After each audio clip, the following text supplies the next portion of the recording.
La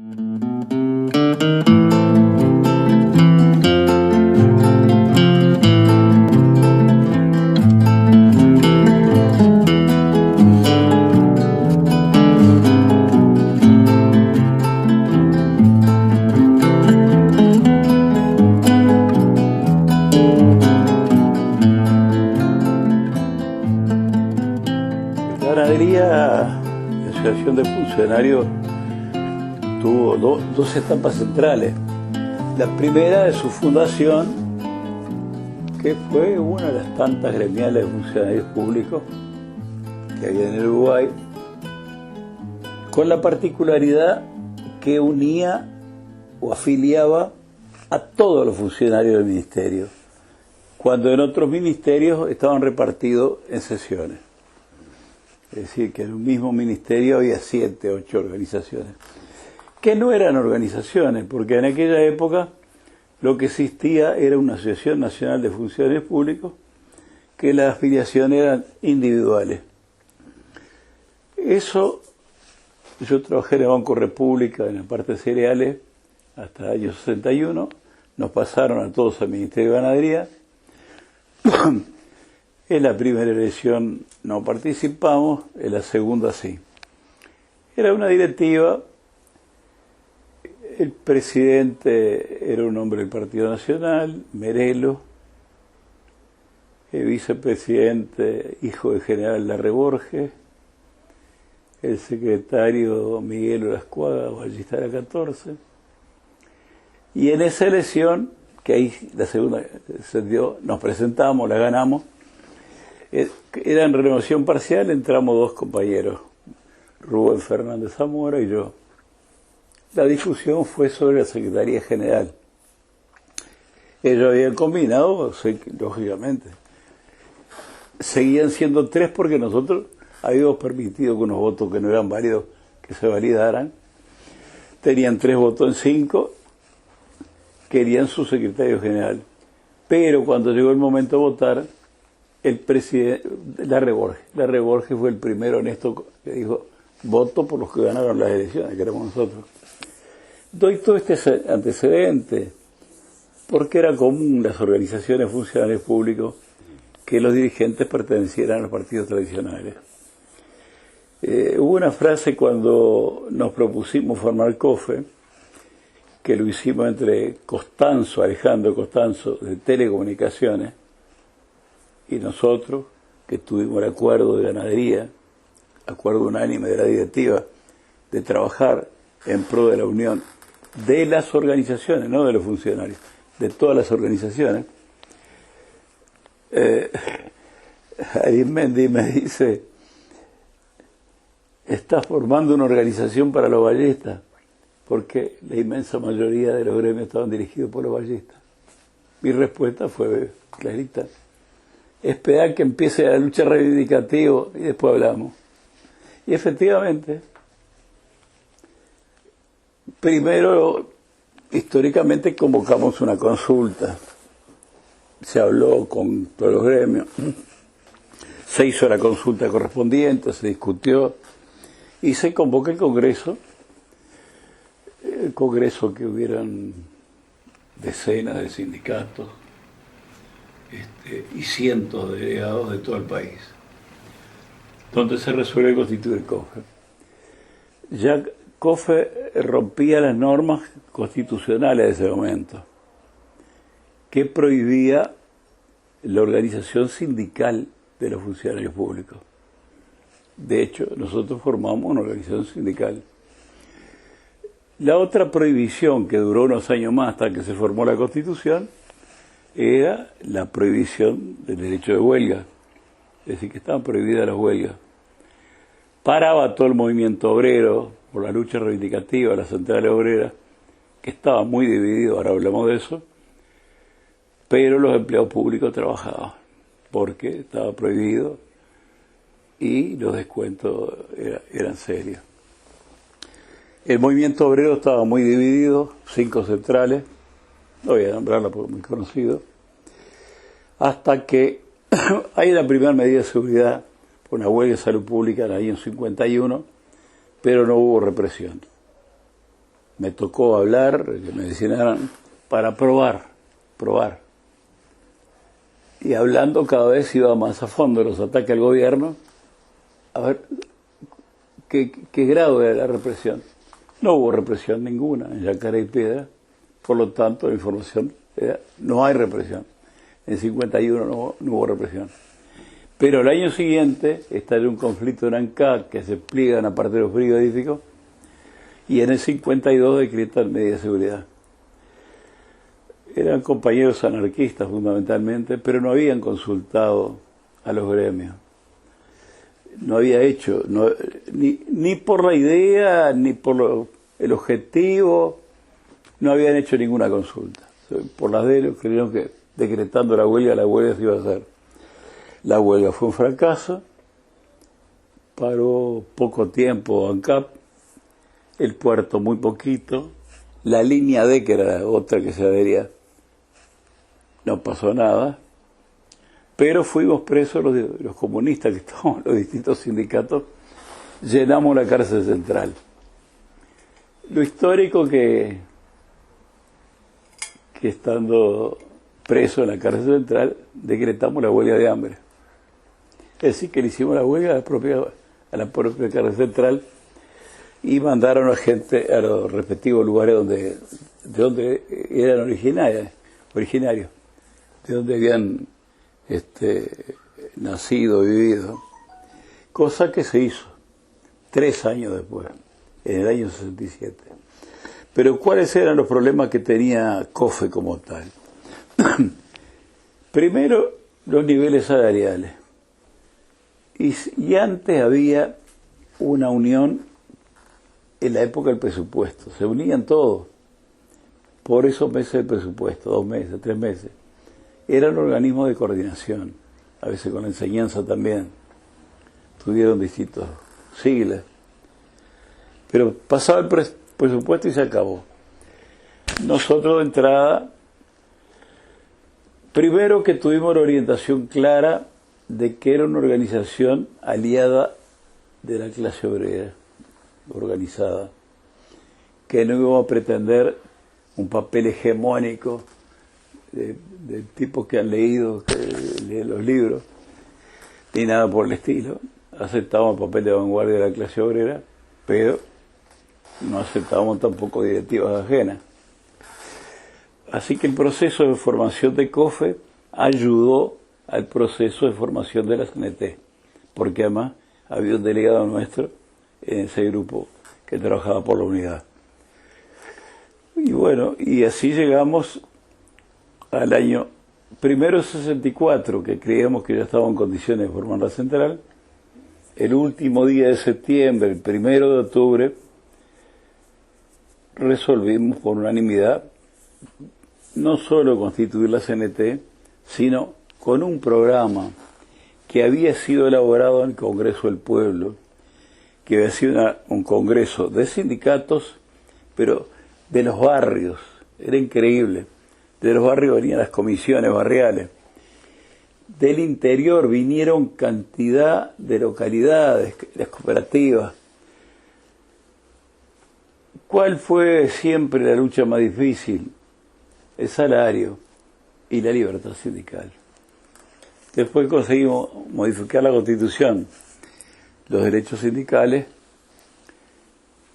Intentamos, y por medio de ganadería, esto es obra nuestra, ganadería, era un artículo que está perdido en un presupuesto, el día que murió Gestido, ahí está la fecha, porque no me acuerdo ahora el número de la ley, un articulito que autoriza el descuento por tesorería de la cuota sindical a ganadería y agrega que se extiende a los demás órganos públicos. Es nuestro artículo que nos provocó que tuviéramos una gran discrepancia con Rosario Pietrarroya.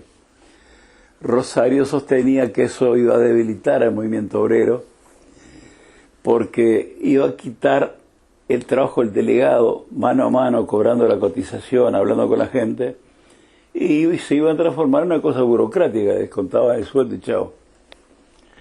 Yo sostenía que eso iba a dar recursos, enormes recursos a los sindicatos que no los teníamos, que iba a permitir sacar periódicos, boletines, que iba a permitir pagarle los sueldos a los empleados que no se lo pagaban nunca, vivían muertos de hambre.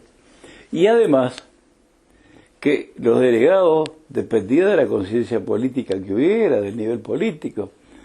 No por no cobrar la tarjeta, iban a dejar de ir a trabajar con sus compañeros, que eran compañeros de trabajo. Eso se resolvió de esa manera. Ahora es un problema que hay que verlo, porque hay miles de personas, compañeros, con licencia sindical, y una gran parte de ellos ni va a los sindicatos. Pero la inmensa mayoría no milita, no actúa diariamente por todos los problemas que tienen los sindicatos. Tenemos aparatos, tenemos todos los aparatos modernos de comunicación, los tenemos, pero como siempre, como decía Stalin, lo que decide es la presencia humana. Y en esto también, ya que lo nombré al viejo Pepe, voy a completar, si no queda medio ridículo. La frase de Pepe era: una vez trazada una línea de organización, quien resuelve todo es la tarea que se haga. Es decir, es muy fácil trazar una línea. No voy a hablar de las elecciones.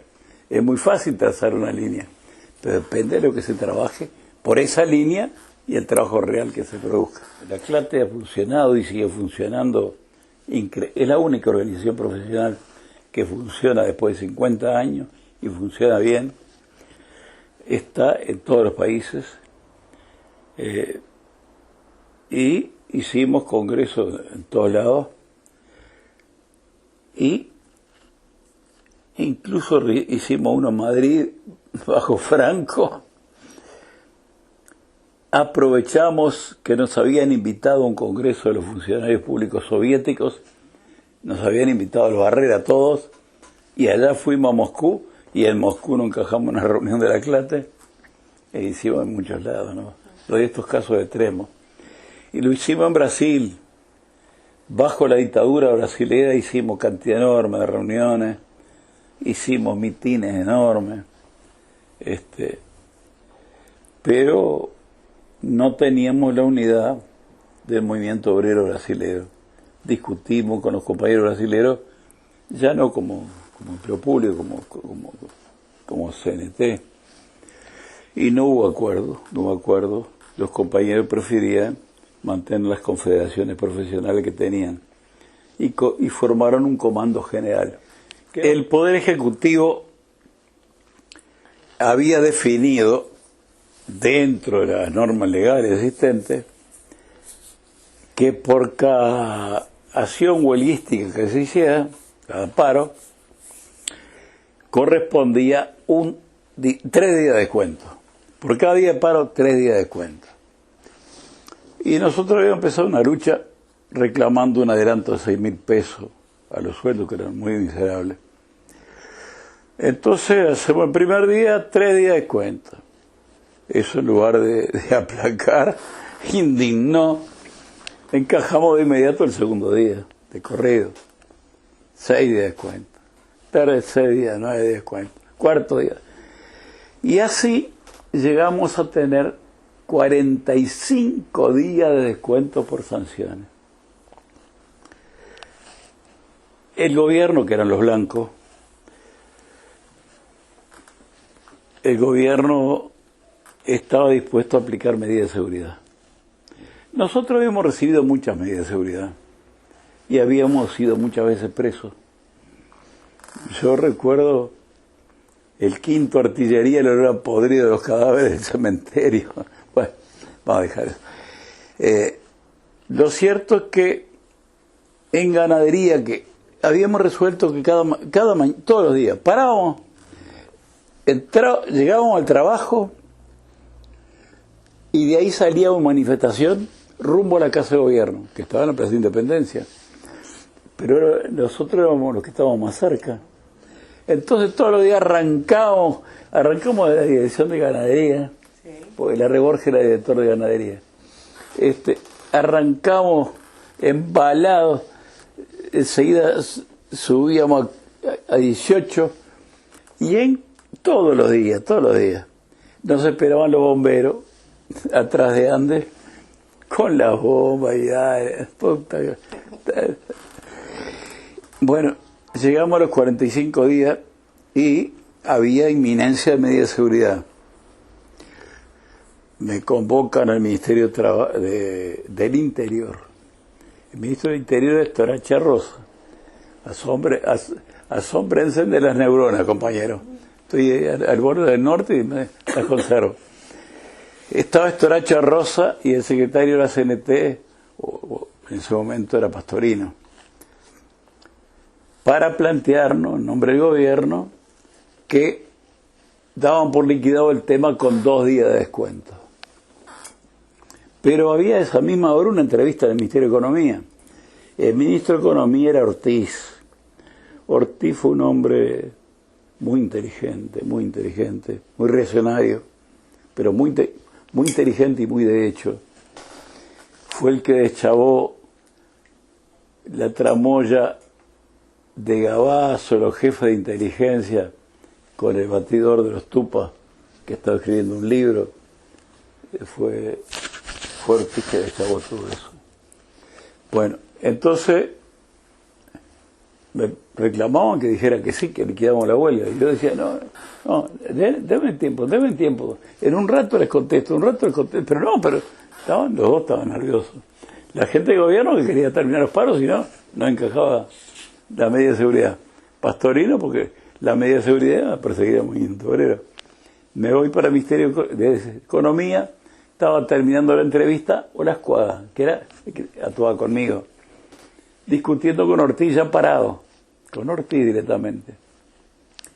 Y le digo, no pierdas tiempo, no es que ni te contestes una víbora de frío, no le des pelota, vámonos.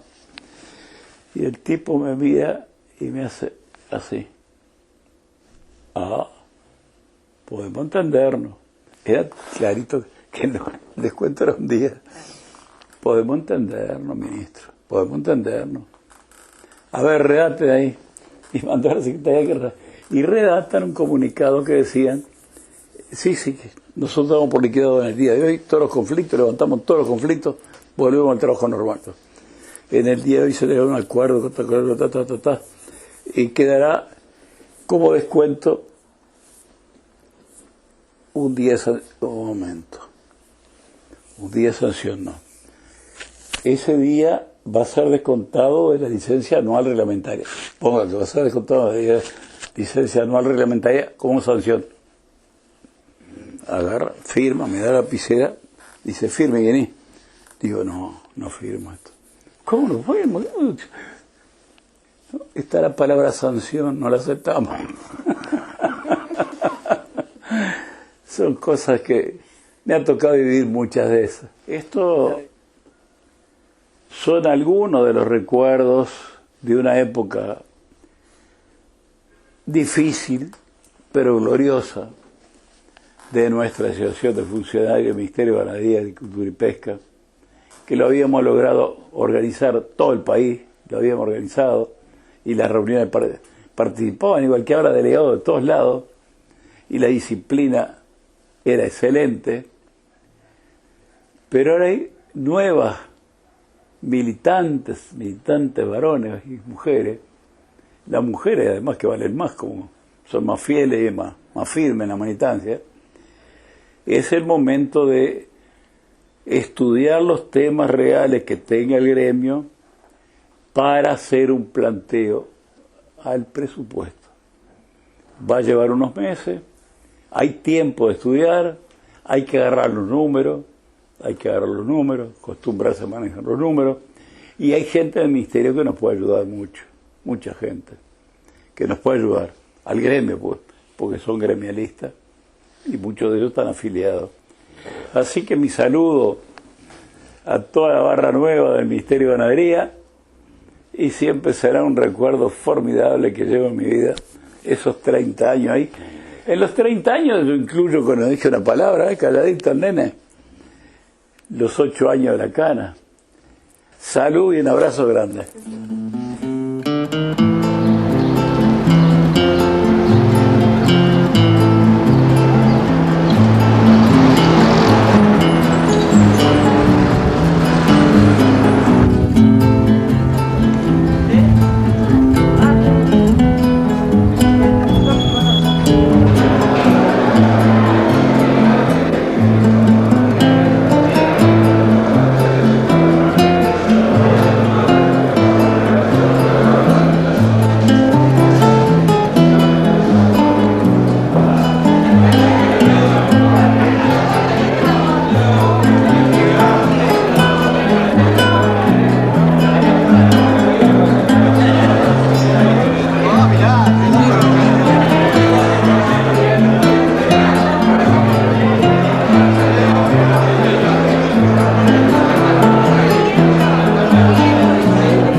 Del Ministerio de Ganadería, Agricultura y Pesca, damos la bienvenida a este acto modesto pero emotivo, a las autoridades de gobierno, a los invitados en general, a los compañeros trabajadores del Ministerio